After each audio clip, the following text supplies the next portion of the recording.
नमस्कार, सत श्री अकाल। विजय डेस्टिनेशन में आपका बहुत बहुत स्वागत है। आज हमारा चर्चा का विषय रहेगा जो लखीमपुर खीरी की जो दुर्भाग्यपूर्ण घटना हुई है तिकोनिया में, तो उसका वास्तविकता क्या है। क्या ये गाड़ी चढ़ाई गई सचमुच में, या भागने के प्रयास में किसान कुचले गए।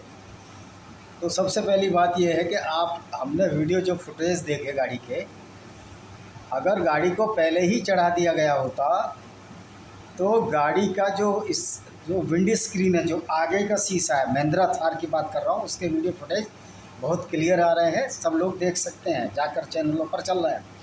जो विंड स्क्रीन है वो टूटा हुआ था और अगर पीछे से देखो, जब वो गाड़ी भगा रहा था तो साइड स्क्रीन भी, जो शीशे खिड़कियों के होते हैं, वो भी टूटे हुए थे। इसका मतलब ये है कि पहले भी कोई मारतोड़ फोड़ हुई और अपनी जान बचाने के प्रयास में ये लोग भागे और उसमें कुछ किसान कुचले गए। जो किसान कुचले गए वो भी निर्दोष हो सकते हैं, निर्दोष थे और बेचारे अनजाने में कुचले गए।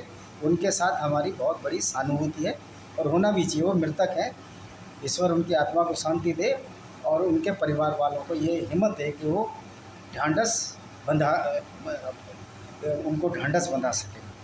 दूसरी बात यह है कि जो नवजोत सिंह सिद्धू ने कहा कि ये पंजाबियों का खून नहीं बहने देंगे हम, तो पहले नवजोत सिंह सिद्धू को मैं बता दूं कि ये पंजाबी, अगर वो कहता है कि पंजाबियों का खून नहीं बहने देंगे, वैसे वो जोकर है। क्योंकि मैंने उसको गाज़ियाबाद में क्रिकेट खेलते हुए लल्लू मानदाता जो टूर्नामेंट होता था मेरे कॉलेज में, वहाँ देखा है। मनोज प्रभाकर को भी देखा, बहुत सारे प्लेयरों को देखा है। तो शुरू से ही ये सिरफिरा और पागल है, इसमें कोई शक नहीं, इसकी बातों से भी लगता था। हालांकि जब ये बोलता नहीं था और बड़ा पतला दुबला था ये, तो ये बोलता है कि पंजाबियों का खून बहा, तो उन 5 लोगों का क्या होगा। जो कि ड्राइवर था उनका, 3 बीजेपी के कार्यकर्ता और एक पत्रकार की उंगली काटी गई है और उसकी डेथ हुई है और उंगली कटी है। उंगली कटी है, तलवार से काटी गई है। और तलवार कौन लेकर आए थे, ये इस वीडियो में दिख रहा है कि ये जो सिख लोग थे तलवार लेकर आए थे। और भिंडरावाले की, इनकी जो टी शर्ट है, भिंडरावाले की फ़ोटो बनी हुई थी। तो मैं इनको ये बोलना चाहता हूँ कि आप भिंडरावाले की फ़ोटो लगाकर क्या कर रहे थे। तब ये बोलते हैं कि ये खालिस्तानी आंदोलन नहीं है। टिकैत जी भी बोलते हैं ये शर्तिया, इसमें खालिस्तानी आंदोलन की सांठगांठ है और जो इस्लामिक जिहादिस्ट है।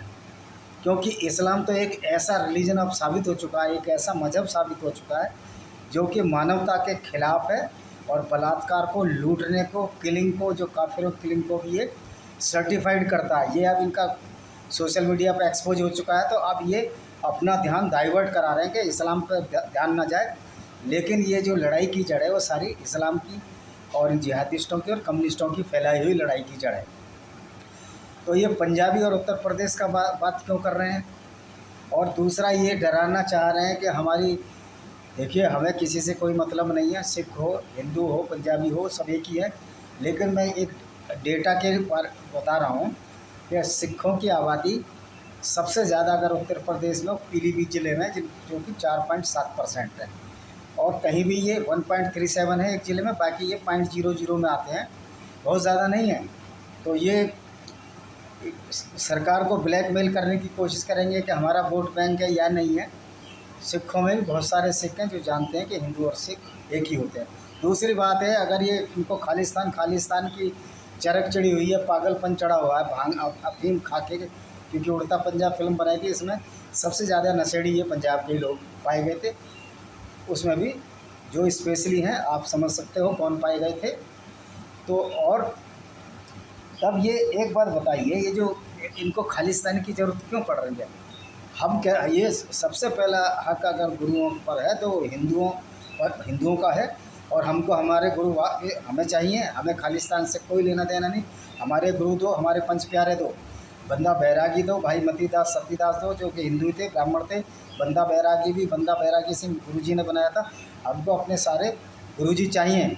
ये गुरुद्वारे में पूजे अलग बात है, लेकिन हम गुरुओं की मूर्ति अपने मंदिरों में रखेंगे, क्योंकि वो हमारे ही थे और हमारी रक्षा के लिए ही शहीद हो गए। अब आते हैं मूल मुद्दे पर।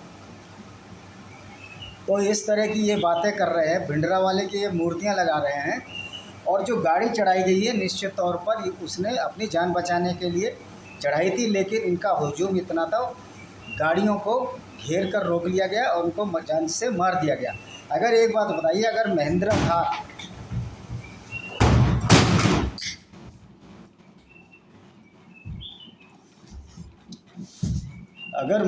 थार गाड़ी अपने पर आ जाए तो वो बहुत सारे लोगों को कुचल सकती है और कोई भी उनको बचाएगा नहीं, लेकिन उन्होंने गाड़ियों को रोका है।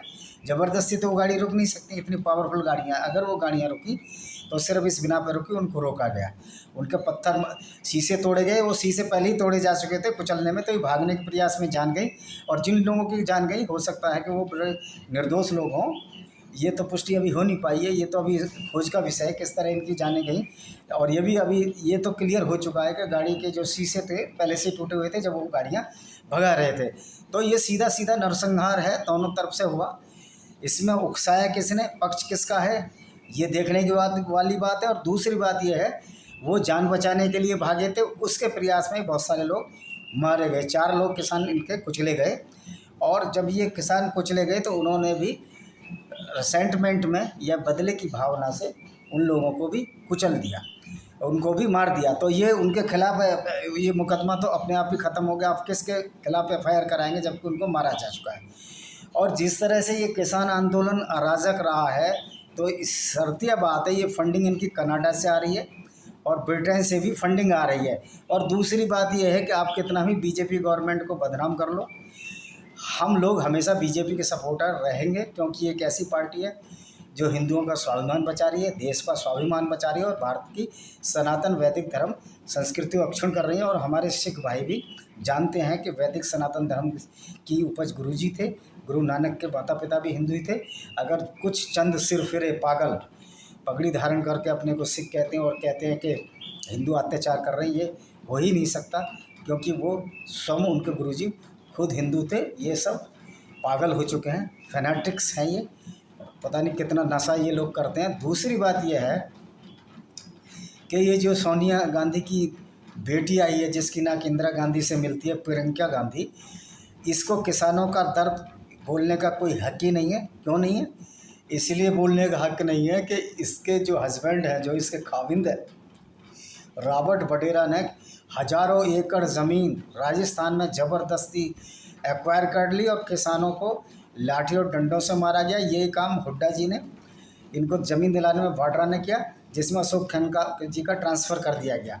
तो ये लोग किस मुंह से, कितने बेशरम बेहया लोग हैं, किस मुंह से किसानों की बात करते हैं। और किसानों को इसी बात से समझना चाहिए कि ये वो गिद्ध हैं जो लाशों पर मंडरा रहे हैं लोगों की और राजनीति कर रहे हैं। यही मुलायम सिंह का बेटा अखिलेश यादव कर रहा है।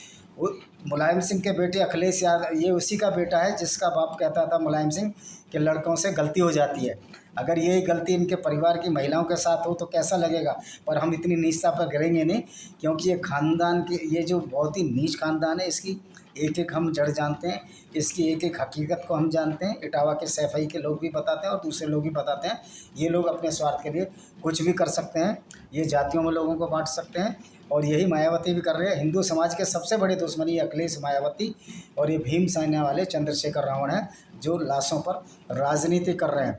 तो ये इसको तो प्रियंका गांधी को तो किसी मामले में बोलने का हक ही नहीं बनता है, ना अखिलेश यादव को बनता है कि ये इस तरह के लोग हैं। दूसरा, अगर कोई भी मोमिन या हमारा मुस्लिम ब्रदरन इस तरह की बात करता है कि अत्याचार हो रहा है, तो पहले उसको कुरान पढ़ लेनी चाहिए। और कोई भी मुसलमान जो कुरान को अक्षर बिल्कुल सत्य रूप से फॉलो करता है, बिल्कुल उसी के पीछे जाता है, तो किसी भी मोमिन को और मुसलमान को ये बोलने का हक ही नहीं है कि किसी पे अत्याचार हो रहा है या किसी के साथ बलात्कार हो रहा है या किसी के साथ कत्ल हो रहा है या किसी के साथ लूट कर रही है, क्योंकि कुरान इन सब चीज़ों को सर्टिफाइड कर रहे हैं। अगर ये लूट बलात्कार थे और हत्याओं के खिलाफ कोई मुस्लिम लीडर भी बोल रहा है हिंदुस्तान का, तो वो इस्लाम में हराम है, क्योंकि कुरान में कोई भलाई काफिरों के लिए है ही नहीं। तो ये जितने मारे गए हैं दोनों तरफ से काफिर ही हैं और हिंदू और सनातन वैदिक धर्म का रूप है। तो किसी मुसलमान को बोलने का हक ही नहीं है, ना उसका मुंह है, क्योंकि वो तो उसी कुरान को और इस्लाम को फॉलो कर रहा है कि जो इस सब गुंडागर्दी को जायज़ ठहराती है। और इसका प्रत्यक्ष परिणाम है कि मोहम्मद साहब का जो प्रॉफिट थे, इनका उहद की लड़ाई में दांत तोड़ा गया, इनको बहुत सारी चोटें भी आईं। ये प्रॉफिट का काम है, ये नबी का काम है, वो लड़ता फिरे और इस तरह वो माले गनीमत पर आए स्त्रियों को लूटना किलिंग करने। तो ये लोग जाहिल लोग हैं इस तरह के, जो इस कुरान को फॉलो कर रहे हैं। तो इनको कोई हक ही नहीं है, ना सोनिया गांधी की बेटी को हक है।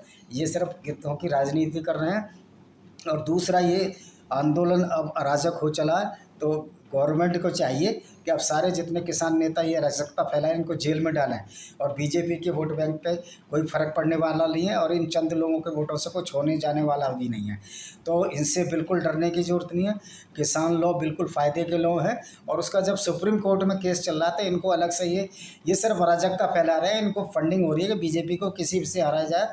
लेकिन मेरी सभी भाइयों से अपील है, स्पेशली हिंदुओं से अपील है और सिख भाइयों से भी अपील है, जैन बुद्धिस्ट से भी, जो हिंदू धर्म के सनातन वैदिक धर्म का अंग है, कि आप लोग जो है बीजेपी को वोट दें और पहले देश की रक्षा करें। जब हमारा धर्म नहीं बचेगा, आप क्या उम्मीद लगा रहे हो कि इन इस्लाम फैलने से धर्म बच जाएगा? इस्लाम के लिए तो सभी काफिर हैं और वो स्त्रियों को बलात्कार वगैरह सब जायज़ ठहराते हैं।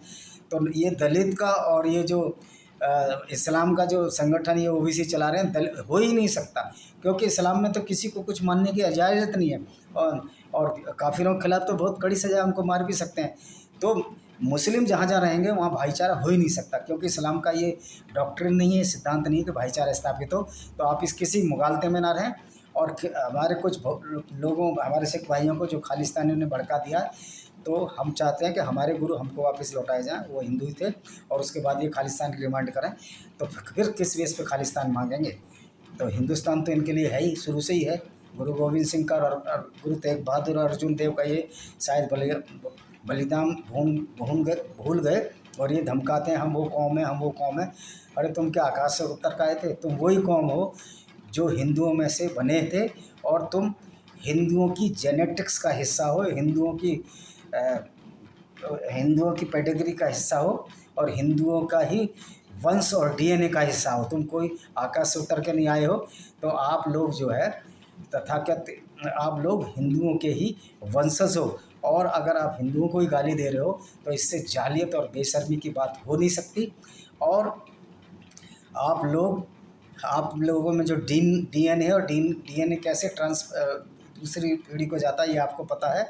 तो आप लोग हिंदू माता और हिंदू पिता की स्त्रियों के मेल से बने हो।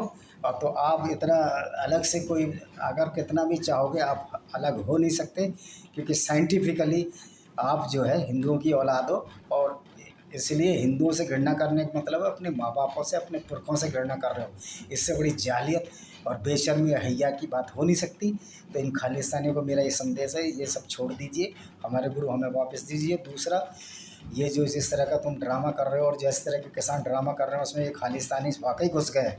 क्योंकि भिंडरा वाले की जर्सी पहन कर आप लोग आ रहे हो। 26 जनवरी ने क्या किया? अब ऐसे लोगों को मैं कहता हूँ, पब्लिक को भी जवाब देने की ज़रूरत है। हमें कोई सड़क नहीं रोकनी, हमें कुछ नहीं रोकना, हमें सिर्फ एक बटन दबाना है और उस पार्टी को वोट करना है कि जो देश और भारत के संविधान की रक्षा करे। और अगर ये गुंडागर्दी करते हैं तो फिर हमारा भी सेल्फ डिफेंस का अधिकार है। इसी के साथ मैं इस वीडियो को विराम देता हूँ। वंदे मातरम, जय हिंद।